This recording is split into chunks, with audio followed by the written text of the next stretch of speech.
ছোটবেলার ব্যাপারটাই আলাদা। আর যদি সেটা হয় স্কুল লাইফের ইনসিডেন্ট, তাহলে তো আলাদাই মজার, নো ডাউট। আমার খুব সুন্দরভাবে মনে পড়ে, তখন সবে ক্লাস 5 থেকে 6-এ উঠেছি, আর এরিয়ার অন অফ দ্য মানে টপ ভালো স্কুল।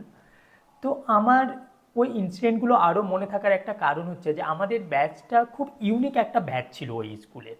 না না, ভালো কিছু করার জন্য নয়, মানে একটা লুজার ব্যাচ আর কি।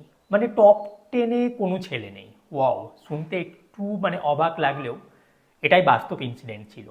তো সবে আমরা ক্লাস 5 থেকে 6-এ উঠেছি, টপ 10-এ কোনো ছেলে নেই, আর আমি সেকশন ইয়েতে ছিলাম বেসিক্যালি। তার মানে এই না যে আমরা খুব ভালো বা আমি খুব ভালো, নো, একদম না। মানে ব্যাপারটা এরকম ছিল যে তুমি ফার্স্ট হয়েছো তো তুমি রোল নাম্বার 1 সেকশন এ, তুমি সেকেন্ড হয়েছো রোল নাম্বার 1 সেকশন বি, তুমি থার্ড হয়েছো রোল নাম্বার 1 সেকশন সি। তো এইভাবে হতো আর কি। আমার রোল নাম্বারটা নাই বা বললাম, কারণ সেটা বলার যোগ্য নয়। বাট টপ 15-এর মধ্যে দুটো ছেলে ছিল, একজন 13 ছিল, একজন 15। 13 আমার ফ্রেন্ড কামাল, 15 আমার ফ্রেন্ড নাইম। ওরা দুজনেই বেশ ভালো, একজন দেশে রয়েছে তো একজন বিদেশে রয়েছে। বাট আনলাকিলি আমি মানে সেকেন্ড ফ্রেন্ডটার সঙ্গে মানে মানে ক্লাস করার সৌভাগ্য কোনোদিন হয়নি, কারণ সেম সেকশন আজ অব্দি শেয়ার করিনি। যাই হোক, লিটল বিট আনলাকি ওই পয়েন্ট অফ ভিউতে। তো আমার খুব মনে পড়ে ক্লাস 6-এ যখন আমরা উঠলাম, তখন আমাদের যিনি ক্লাস টিচার, উনি ম্যাথ ক্লাসটা নিতেন, আর প্রথম ক্লাসই ছিল ম্যাথ। তো ক্লাস 6-এ উঠেছি, মানে জীবনে প্রথমবার আলজেব্রা বীজগণিতের সঙ্গে পরিচয়। তো একটু টাফ ফিল হচ্ছে যে মানে কিছু মাথায় ঢুকছে না যে what is this, why there is X. জানতাম না যে লাইফে মানে পরবর্তীতেও এই টার্মটা মানে ঘুরপাক খেতেই থাকবে খেতেই থাকবে, ও X X X. So that is something different matter, let's leave it. তো আমার খুব ভালোভাবে মনে পড়ছে যে টিচার আমাদেরকে বলতো যে তোরা সবাই ক্লাসে আসবি, তোরা কেউ অ্যাবসেন্ট করবি না।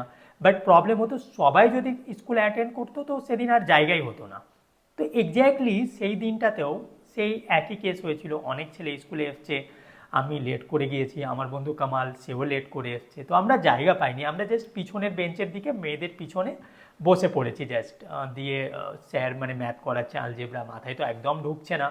আর যেহেতু আমরা আবার লুজারও, তো স্যার জাস্ট করালেন, করিয়ে স্যার মানে মেয়েদের দিকে ফিরে জিজ্ঞেস করলেন কি তোমরা সবাই বুঝতে পেরেছো? ওরা যথারীতি যেহেতু মানে টপে বিলং করে, তো ওরা বললো হ্যাঁ স্যার পেরে গেছি। তো স্যারেরও কোনো ডাউট ছিল না যে এরা বুঝতে পেরেছে মানে পারেনি কি পেরেছে। স্যার ভেবেছে হ্যাঁ বলেছে মানে ঠিক আছে। বাট স্যার ছেলেদের দিকে এবার টানটা নিলেন, দিয়ে ছেলেদেরকে এবার জিজ্ঞেস করলেন কি রে তোরা বুঝতে পেরেছিস? দেখো ব্যাপারটাই আলাদা, এখানেই ডিফারেন্ট। মেয়েদেরকে কি সুন্দর তোমরা, বাট যেই ছেলেদের দিকে মানে তোরা। So as a boy you don't have any kind of respect at your earlier age. পরেরটা বললাম না, ওটা থাক। তো কোনো তোমার ইজ্জত নেই। দিয়ে স্যার এক্স্যাক্টলি আমার নাম নিয়ে আমাকে পয়েন্ট করে বললো তুই বুঝতে পেরেছিস? अब क्या करे यार, सर तो हिलाना पड़ता है ना। मैंने भी हिला दी कि হ্যাঁ স্যার। স্যার বললো আই বোর্ড এসে কড। তো আমি একটু সারপ্রাইজড হলাম যে মানে একটু সেম টাইপের মানে ফেস করে বসে থাকলাম। তো স্যার বুঝতে পারলো যে না এ পারবে না। তো আমার মানে ফ্রেন্ড কামাল, ওকেও নাম ধরে পয়েন্ট করে স্যার বললো তুই এসে বোর্ডে বুঝিয়ে দেয়া। তো সেও মানে সেম আর কি রিয়াকশান দিল। তো স্যার বুঝতে পারলো, বাট স্যার সত্যিই খুব ভালো ছিলেন। স্যার আবার মানে সেই সেম প্যাটার্নটা আবার রিপিট করলেন, আবার বোঝালেন যে দেখো এটা এভাবে এভাবে এইভাবে হচ্ছে। তো দ্বিতীয়বার আবার আমাদের জিজ্ঞেস করলেন, আমরা বললাম পেরে গেছি।